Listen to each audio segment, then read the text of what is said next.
Hello, this is Julian with Coffee Reviews, and today we will be reviewing the Victor Dota wash processed Ecuador from Say Coffee. And there's the box right there. And Say, based out of Brooklyn, New York, and their coffee roaster that's appeared on this channel quite a bit over the years, including our recent review of the Dota, a different wash processed Ecuadorian mejorado. And I'm not entirely sure if Victor and Maritza are related, but given the last name of Dota is probably not the most common out there, they might be related. That being said, as far as this coffee goes, I also believe it was initially a collaboration between Say and Pull & Pour, and whatever they did have left from that collaboration, they did decide to offer on their website, which I was very excited about, as when I first saw it on Pull & Pour's website, I was a little disappointed that we weren't going to get an opportunity to review one of Say's mejorados. So when they did release it, I knew we had to purchase it, and I'm definitely looking forward to discussing it, as this right here is day 47.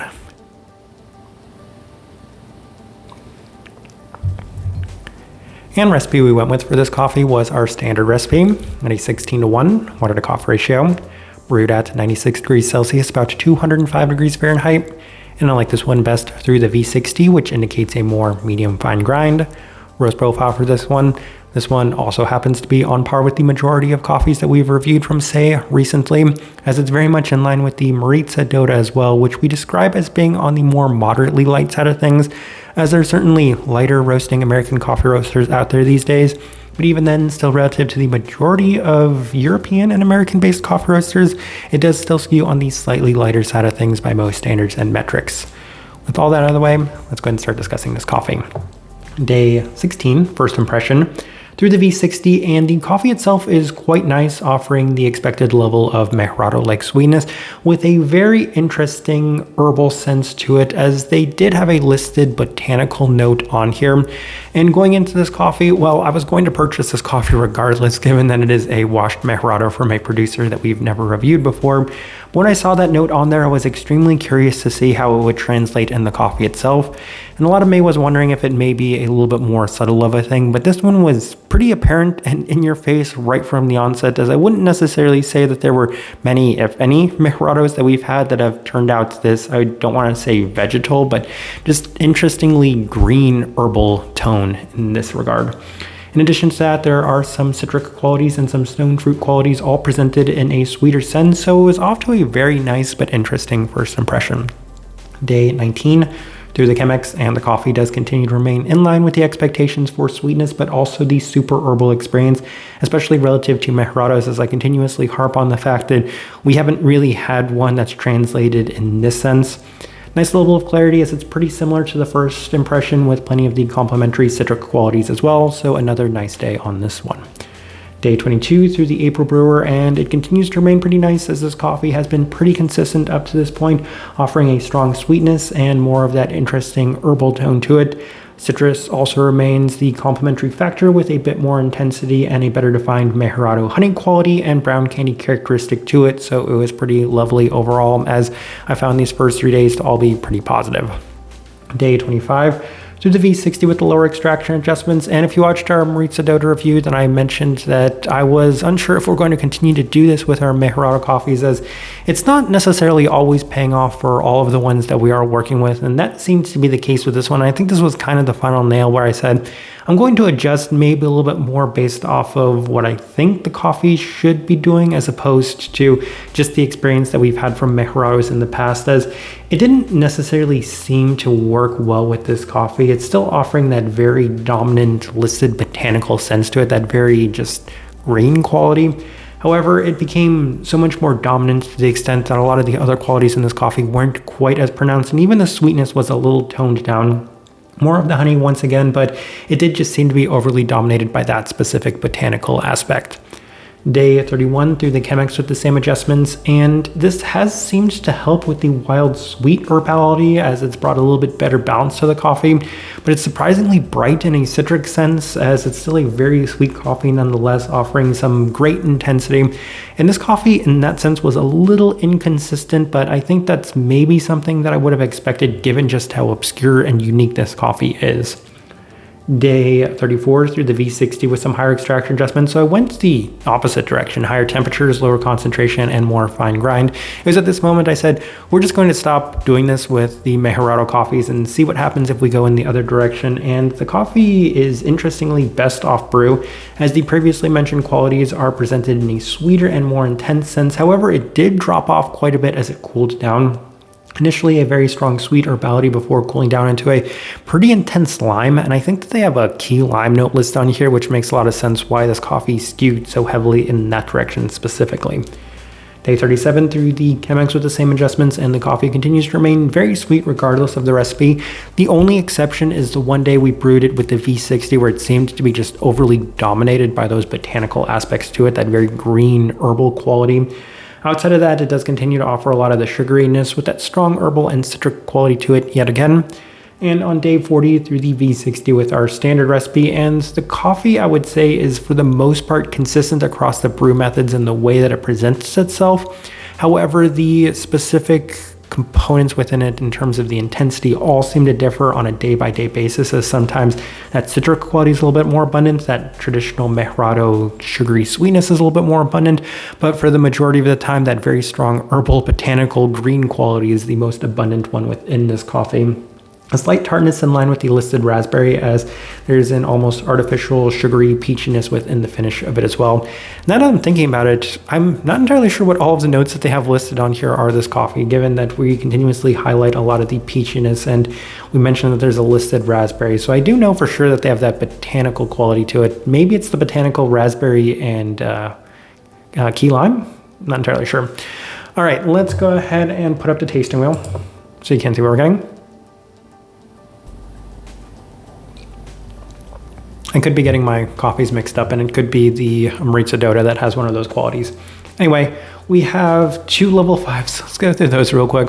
Let's start with the sweetness level 5. This coffee was hyper sweet the entirety of the time we were working with it, which is the case with a lot of mejorado coffees. So I don't think I have too much to add to that. What's really interesting though is that the finish also scored a level 5. And I remember when making this tasting wheel, I initially erased the level 4 because I said, okay, this has a pretty, normal finish to it. And then as I was making the tasting wheel and I was continuing to work through the other things, it said, I'm still tasting this coffee. I can still chart more things on this tasting wheel, mostly because I'm still tasting that initial sip of it. So by the end, I pushed that all the way up to level 5. It has a very lingering finish to it. So both of those things presented in a cleaner sense with the cleanliness at a level 4, and that's fine with me. If you're scoring that at a level 3 for the cleanliness and those sweet and finish components are at the level 5, that's where the coffee is a little bit too overbearing, but it's a clean finish, so that works for me. Let's go ahead and move on to the acidity level 4. It's a very bright coffee, and I will go back to mentioning how the mejorado coffees do score between a 3 and a 4. The majority of them do score a level 3 for that brightness, but this one is the exception to that, as it was very bright throughout the entirety of it. So level 4, where we opted to put it. Let's go ahead and move on to the florality level 4. And the floral components are kind of interesting. It did have that kind of honeyed florality for a lot of the time. And again, I can't quite, as I'm thinking on it, I'm just gonna take a look at it. What are the notes that they actually have listed for this coffee? Yeah, key lime, floral botanicals, and ripe stone fruit. So they actually didn't have any sort of listed berry component to it. But floral botanicals, I'm not sure if I necessarily get that. Botanicals were much more plant-based as opposed to, I would say, specifically floral. I guess it's kind of the same thing. But anyway, florality, where we opted to put it, was at that level 4 mark, as it does feel like a pretty floral coffee in the more typical mejorado sense. Berry fruit level 4, I was getting plenty of a raspberry-like aspect to it, plenty of that brightness. That's why you can see the acidity scoring as high as it is there is a little bit of that tart aspect to it, giving it a little bit more depth in general. Stone fruit level 4, as there was definitely a little bit more of a peachy quality, in the same way that it was fleeting with the mejorado. It was fleeting with this coffee, as I wouldn't necessarily say that it was ever the most intense component in this coffee. You did have to search for it from time to time, but it was still, I would say, intense and defined enough to justify a level 4 mark. Let's go ahead and move on to the level 3s, and we have a couple. We'll start with the citrus fruit level 3. So the key lime that's on there, I would say when we pushed this coffee, that's when it became the most abundant, as the citric qualities in it are a little bit more fleeting than even the stone fruit or those berry qualities that I was experiencing from this coffee. So that in itself was kind of interesting. Caramel level 3, plenty of that mejorado brown candy sweetness. It was a little bit more present in the mejorado Dota, though still present within this coffee. Savoriness level 3, that's where I opted to put that kind of strange botanical floral, as they describe it, within this coffee, as that was pretty abundant. And in hindsight, given just how intense it was in this coffee, I think maybe the safer place to put that is at a level 4. It didn't always feel the most savory. I could see it being on the more floral side of things, but just keep in mind that whatever it was, I don't have a good descriptor for it, mostly because I don't know how to describe that taste or where it would specifically go, but it was just a little bit more of an interesting green, strong quality within this coffee. And then the final thing worth discussing within this tasting wheel, body level 3. This one certainly had a fair bit of texture to it, as well as that's another thing I mentioned when it comes to mejorado coffees, that they'll score between the 2 and the 3. So this one was on the higher side of that. And as I'm looking at this tasting wheel, even though I don't think I did a great job of describing it, I do think it is a interesting representation of what I was getting from this coffee. All right, so my overall thoughts and impressions of this coffee. I'm very happy that I get to piggyback off the mejorado Dota and describe what I experienced in that coffee with this one as well. I said in that coffee that the mejorado component of it seems to highlight and accentuate the natural characteristics of these coffees in a much more intense and sweet sense. And that was even more abundant with this coffee, as not only did I experience the fruit qualities in a very prominent and pronounced sense, but most specifically, I found it so obscure, strange, and interesting that whatever that botanical quality is within this coffee, it was very abundant, strong, and intense to the point where it was something that I'd never experienced from any coffee before.